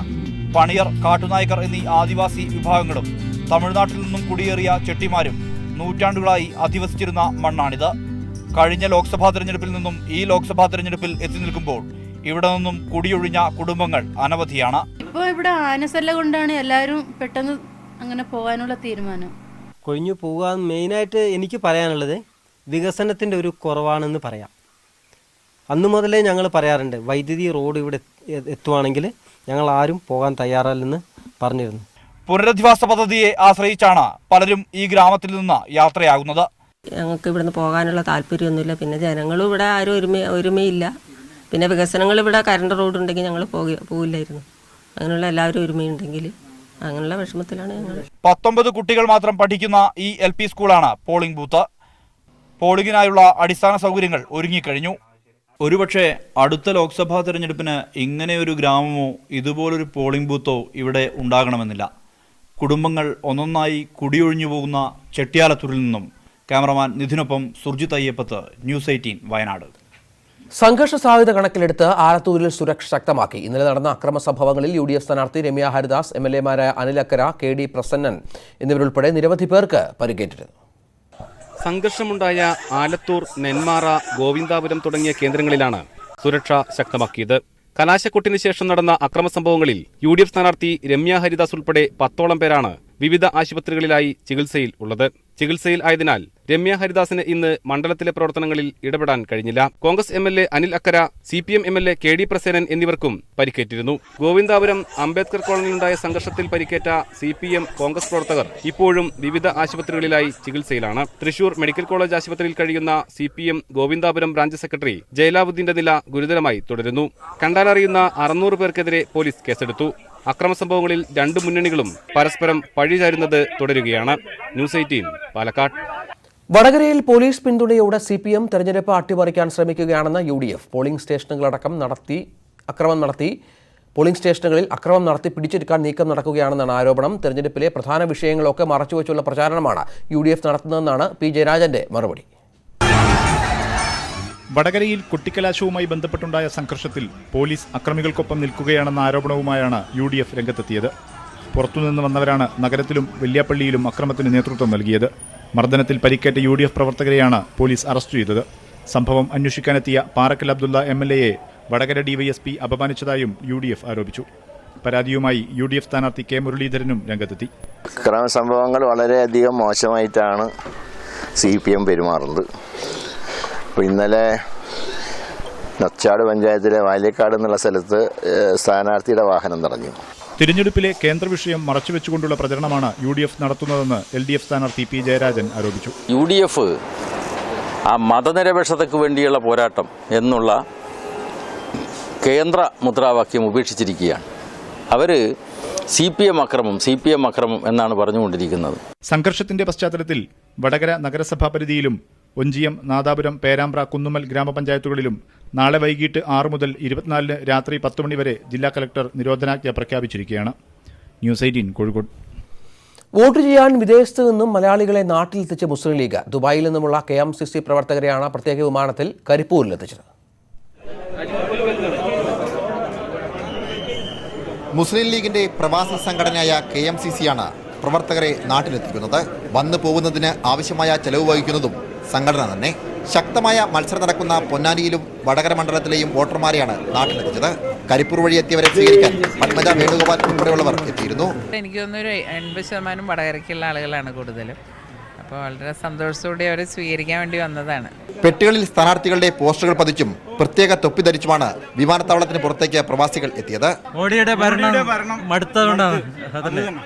ജനാധിപത്യ ധ്വംസനം, കാരണം അക്രമ രാഷ്ട്രീയം അത് അവസാനിപ്പിക്കണം, അതിനുവേണ്ടിയാണ്.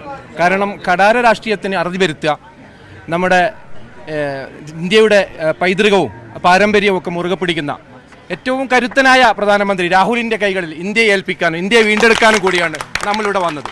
ഇത് വീട്ടിലേക്കുള്ള വരവല്ല, ബൂത്തിലേക്കുള്ള വരവാണെന്ന് പ്രവാസികൾ. വീട്ടിലേക്ക് പോകാതെ ബൂത്തുകളിലേക്ക് പോയി നമ്മൾ സ്വയം വോട്ട് ചെയ്യുന്നതോടൊപ്പം മറ്റുള്ളവരെ വോട്ട് ചെയ്യിപ്പിക്കുക കൂടി ചെയ്യുക എന്ന ഒരു മഹാദൗത്യമാണ് KMCC പ്രവർത്തകന്മാർ ഏറ്റെടുത്തത്. ഇഞ്ചോടിഞ്ച് പോരാട്ടം നടക്കുന്ന മലബാറിലെ മണ്ഡലങ്ങളിൽ പരമാവധി പ്രവാസികളെ നാട്ടിലെത്തിച്ച് വോട്ട് ചെയ്യിക്കാനുള്ള ശ്രമത്തിലാണ് KMCC. കരിപ്പൂർ എയർപോർട്ടിൽ നിന്നും ക്യാമറമാൻ ടിങ്കു രാജശേഖരനൊപ്പം സനോജ് സുരേന്ദ്രൻ, ന്യൂസ് 18. തൃശൂരിലെ BJP സ്ഥാനാർത്ഥി സുരേഷ് ഗോപി നടൻ മോഹൻലാലിനെ കൊച്ചിയിലെ വീട്ടിലെത്തി കണ്ടു. സന്ദർശനം വ്യക്തിപരമെന്നായിരുന്നു ഇരുവരുടെയും പ്രതികരണം. നിശബ്ദ പ്രചാരണത്തിന്റെ ഇടവേളയിലാണ് സുരേഷ് ഗോപി മോഹൻലാലിന്റെ അനുഗ്രഹം തേടി എത്തിയത്. ഇരുവരും അരമണിക്കൂറോളം സംസാരിച്ചു. മോഹൻലാലിന്റെ അമ്മയെയും സുരേഷ് ഗോപി കണ്ടു. സിനിമാ ലോകത്ത് എത്തിയ കാലം മുതൽ മോഹൻലാലുമായി ആത്മബന്ധമുണ്ടെന്ന് സുരേഷ് ഗോപി പറഞ്ഞു. എൻ്റെ സിനിമ ജീവിതം തുടങ്ങുന്ന കാലത്ത് ഒരു സൂപ്പർ താരം എന്നെ കൊണ്ടു നടന്നു. രാജാവിൻ്റെ മകൻ എന്ന് പറയുന്ന സിനിമയിൽ അഭിനയിക്കുമ്പോൾ മിക്കവാറും ദിവസങ്ങളിൽ ലാലിൻ്റെ മുറിയിൽ ലാൽ എന്നെ കെട്ടിപ്പിടിച്ചാണ് കിടന്നിട്ടുള്ളത്. ആ മുഹൂർത്തം തുടങ്ങി ഇങ്ങോട്ടുള്ള ബന്ധം. അപ്പോൾ എൻ്റെ ജീവിതത്തിൽ ആദ്യമായിട്ട് സംഭവിക്കുന്ന ഒരു മുഹൂർത്തത്തിന് ലാലിൻ്റെ അനുഗ്രഹവും എനിക്ക് അനിവാര്യമാണ്. സുരേഷ് പറഞ്ഞ പോലെ ഞങ്ങളുടെ ഫ്രറ്റേണിറ്റിയിലുള്ള ഒരാളാണ്, എൻ്റെ വളരെ അടുത്ത സുഹൃത്താണ്. അദ്ദേഹത്തിന് നല്ലത് വരാൻ പ്രാർത്ഥിക്കുന്നു. ആദ്യമായി സംവിധാനം ചെയ്യുന്ന സിനിമ ഈ വർഷം അവസാനത്തോടെ ഉണ്ടാകുമെന്നും മോഹൻലാൽ പറഞ്ഞു. ന്യൂസ് 18 കൊച്ചി. നാളെ കേരളം പോളിംഗ് ബൂത്തിലേക്ക് പോവുകയാണ്. അഭിമാനപൂർവ്വം നമ്മുടെ സമ്മതിദാനാവകാശം, നമുക്കുള്ള ഏറ്റവും പ്രധാനപ്പെട്ട ഒരു അവകാശം വിനിയോഗിക്കാനുള്ള സുപ്രധാന നിമിഷമാണിത്. ഭരണ നേട്ടങ്ങളും അതുമായി ബന്ധപ്പെട്ട നിരവധി വിവാദങ്ങളും നമ്മളെ സ്പർശിച്ച ഒരുപാട് കാര്യങ്ങളുമൊക്കെ മുന്നണികൾ ഈ ഘട്ടത്തിൽ തെരഞ്ഞെടുപ്പ് പ്രചരണ രംഗത്ത് ഉയർത്തിയിരുന്നു. അതൊക്കെ മനസ്സിലാക്കി മനസ്സിലിരുത്തി എല്ലാ പ്രേക്ഷകരും എല്ലാ സംവിധായകരും തങ്ങളുടെ വോട്ടവകാശം ഉന്നയിക്കണം എന്ന് ന്യൂസ് 18 കേരളത്തിലൂടെ അഭ്യർത്ഥിക്കുകയാണ്. എല്ലാ പ്രേക്ഷകർക്കും നമസ്കാരം. പൂർണ്ണമാവുകയാണ് വോട്ട് ഇന്ത്യ വോട്ട്. നമസ്കാരം.